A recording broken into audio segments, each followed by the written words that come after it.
Magandang hapon mga katek. Ito may repair tayo dito sa may bandang sa amin lang na lugar. Tinawagan tayo. Okay na po yung aircon na to.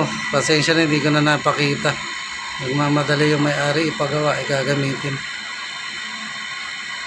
Kanina po hindi siya gumagana, wala siyang power. Lahat as in wala. Kahit isaksak sa saksakan, wala siyang power. Ngayon po okay na, malamig na siya, gumagana na lahat. Ang compressor, ang fan motor, okay na po siya.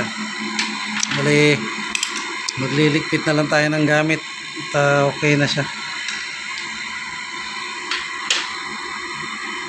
Babalik na lang natin mga tornilyo na to.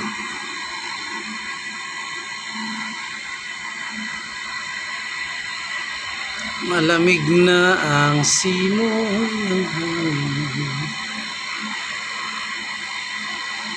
Naging problema niya po yung fan motor niya po. Stuck up siya. Pala hindi ko na po nakita binidyohan. Hindi ko na nabidyohan kanina.